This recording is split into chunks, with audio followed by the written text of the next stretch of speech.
साथियों नमस्कार, मेरा नाम कुलदीप है और हम युवा दस्तक और लोकतंत्र की टीम के साथ आज अकबरपुर रनिया विधानसभा क्षेत्र के नहरी परी गांव में सपेरा बस्ती में हैं, जहां पे युवाओं के साथ, महिलाओं के साथ और इन सपेरा बस्ती के लोगों के साथ हम लोग बातचीत करने आए हैं कि आखिर उनके मुद्दे क्या हैं, उनकी समस्याएं क्या हैं, उनकी हालात में कैसे वो रहते हैं, क्या उन तक कभी भी नेता आए हैं, क्या वोट लेके जाने के बाद उनके विकास के लिए कोई काम किया गया है। इन्हीं तमाम सवालों पर चर्चा करने के लिए युवा दस्तक और लोकतंत्र की टीम इस सपेरा बस्ती में युवाओं के साथ, यहाँ के लोगों के साथ में बैठ के चर्चा कर रहे हैं। हमारे साथ जितने भी लोग जुड़े हैं, आपको अलग अलग हम चर्चा करेंगे कि किस तरीके के यहाँ पे मुद्दे हैं, क्या समस्या है, जिस पे हम लोग यहाँ पे बातचीत करेंगे। आप सबको पता है और आप सब हमारे साथ जुड़े हैं। लगातार युवा दस्तक और लोकतंत्र की टीम बुंदेलखंड सहित उत्तर प्रदेश की 22 विधानसभा में जा रही है और उस विधानसभा में क्या मुद्दे हैं,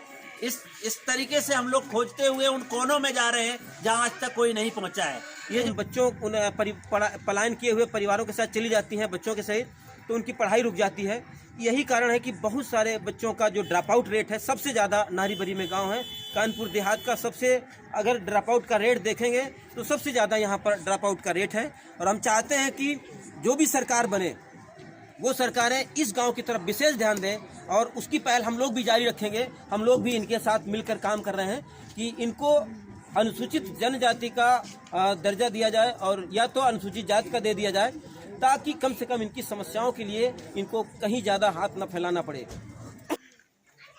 मैं पुष्पेंद्र नाथ सपेरा, ग्राम नहरी बरी, सपेरा बस्ती, पोस्ट रास्तपुर, जनपद कानपुर देहात, विधानसभा रनिया 206 ये कहना चाहता हूँ कि मैं युवा सपेरा हूँ और मैं बहुत ही गरीब स्थिति में अपना जीवन यापन करता हूँ और मैं कैसे करके इंटर, बीए, बीएससी कर रखा हूँ। मुझे रोज़गार प्राप्त नहीं हो पाता है और शिक्षा के लिए यहाँ बहुत बड़ी समस्या है और यहाँ जो आदिवासी के लायक भी नहीं है, इन लोगों को ओबीसी का दर्जा यहाँ दिया जाता है।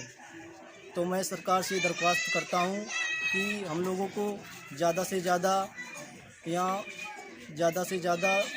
देखने का कार्य करें, जिससे मान दया होगी। मैं पुष्पेंद्र नाथ सपेरा, धन्यवाद।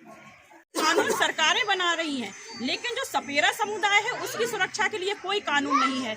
इनका वोट है, पर इनको जब आधार कार्ड से हर चीज लिंक कर दी गई है तो राशन कार्ड क्यों लिंक नहीं किया गया। यहाँ वोट सबके हैं, पर राशन कार्ड बहुत कम ही लोग हैं जिनके पास राशन कार्ड है। और जो अपने भरण पोषण, जो सरकार जो योजनाएं चला रही है, एक बार मोदी जी राशन देते हैं, एक बार योगी जी राशन देते हैं, लेकिन उसकी सुविधाएं इन लोगों के लिए नहीं है।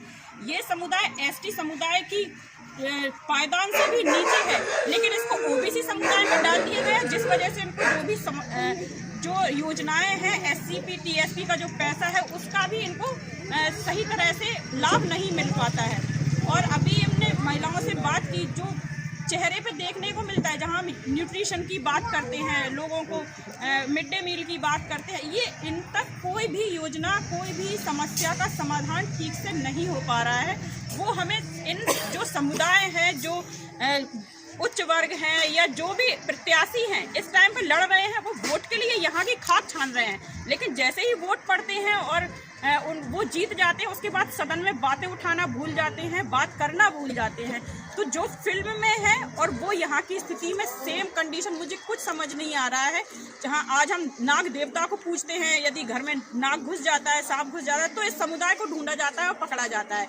लेकिन वैसे ही इस समुदाय की कोई समस्या, इनको जो पालन करता है उसको भी तो पूजना चाहिए, क्योंकि इनकी वजह से एक्चुअल में सांपों को हम छू पाते हैं, उनके दर्शन कर पाते हैं, नाग पंचमी में हम दूध पिला पाते हैं। लेकिन इस समुदाय को हमेशा नीचे पायदान पर समझा जाता है और इनको सारी जो योजनाएं हैं, सुविधाएं हैं, उनसे वंचित रखा जाता है। तो मैं यही कहना चाहूँगी, इनके लिए क्या स्पेशल कुछ करना चाहिए। या तो इनको जाति से, ओबीसी जाति से एसटी में डाल दिया जाए तो शायद इनका कुछ उपाय, क्योंकि एससीपी टीएसपी का पैसा भी बहुत ज़्यादा पड़ा रहता है और सरकारें कहती हैं वो खर्च नहीं होता है। तो ऐसे समुदाय को ज़रूरत है, ऐसी महिलाओं को ज़रूरत है जो कम से कम अपने पैरों पर खड़ा हो सके, अपनी बच्चियों की पढ़ाई के लिए कुछ कर सके और अपने स्वास्थ्य के लिए कर सके, क्योंकि स्वास्थ्य की भी समस्या यहाँ मुझे बहुत ज़्यादा देखने को मिली है। शायद यहाँ बहुत दूर दूर तक हॉस्पिटल नहीं है और इस समुदाय को शायद लोग छूने में भी करते होंगे पलायन, क्योंकि अभी अभी बताया कि हम 4 महीने के लिए सांपों को लेकर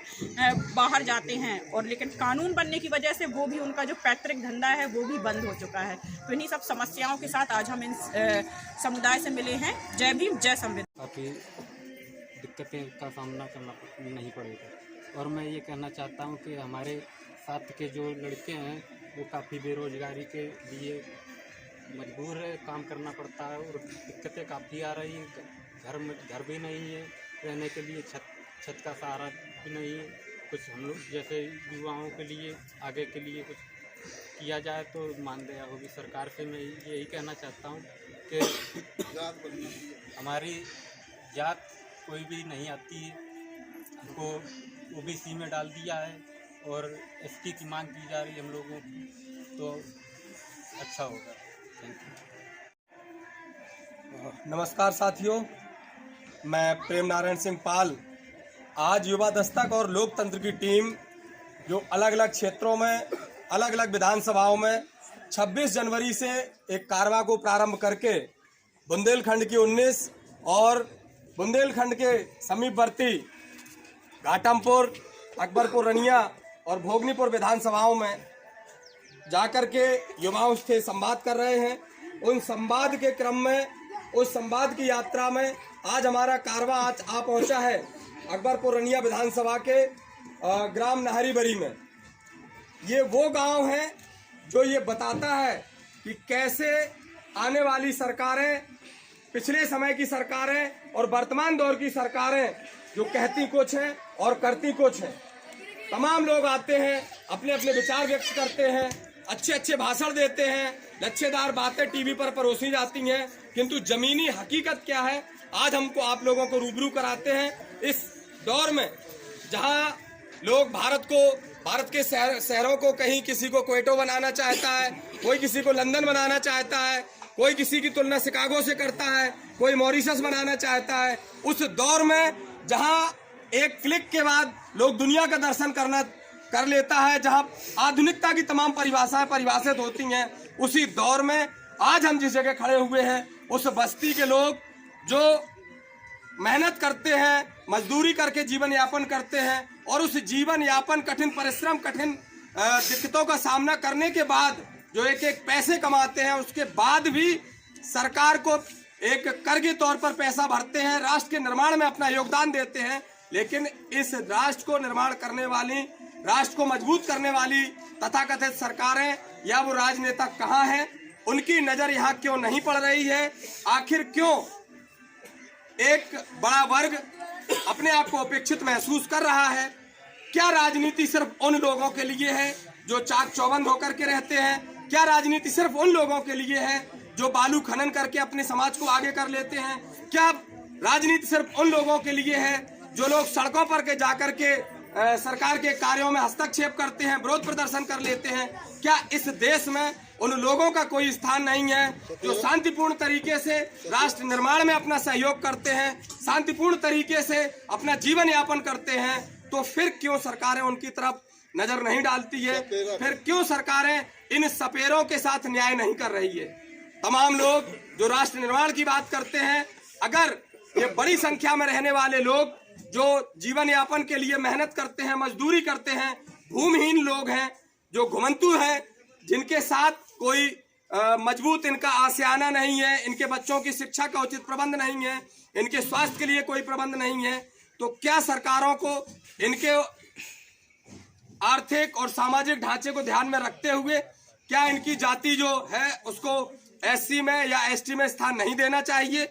क्या सरकारों का इन पर कोई ध्यान केंद्रित नहीं करना चाहिए? आखिर कैसे इनके समाज का विकास होगा?